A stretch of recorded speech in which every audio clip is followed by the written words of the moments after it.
Hi everybody, this is Dr. Lewitzo. We're starting week 8 of ALEC 341. I don't have any slides for you this week, so you just get a look at me talking to you on this camera. It's the end of the day, Friday of week 8, so I'm a little bit tired, but we will get through this so I don't have to do it next week. So hi, happy week 9 is where we are at in the class.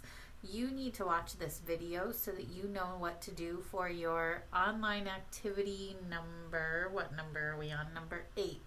So you'll have online activity number 8 and reflection journal number 4, both due Tuesday, March 13th at midnight.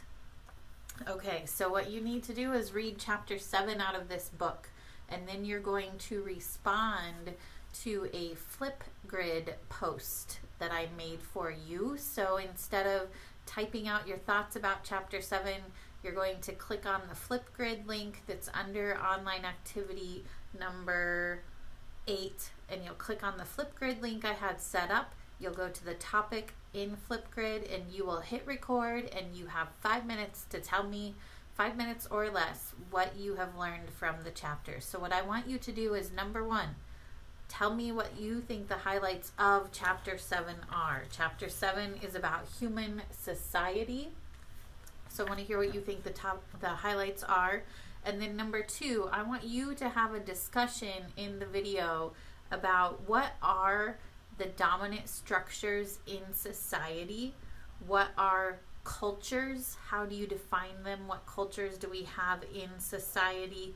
What are subcultures? And so maybe to you the culture or the dominant structure is the United States, and then the cultures within that are the states themselves, and the subcultures within that might be urban versus rural backgrounds. So I want to hear from you. What do you think is the dominant structure, the cultures, and the subcultures? And then what does that mean on a global scale?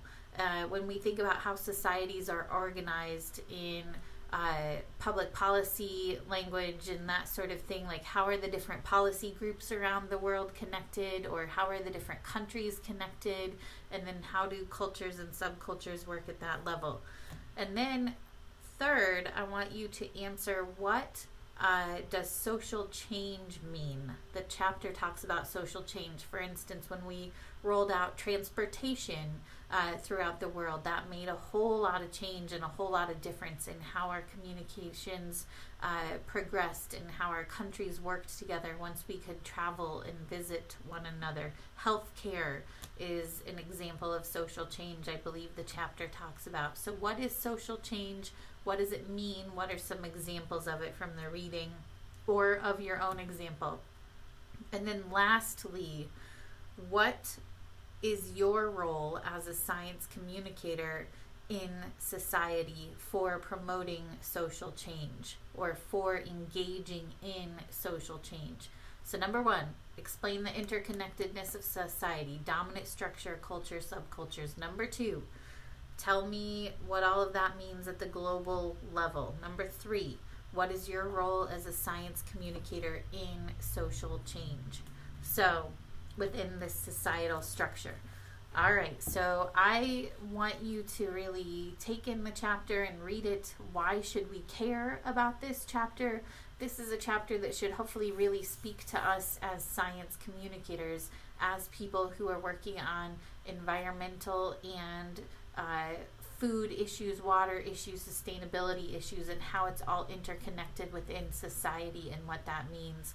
And then what our role is within society about how we communicate about those issues, how we show and bring light to the different voices and cultures within those issues and their concerns, and then how we bring change about through things we might communicate. So I want you to think about how society works.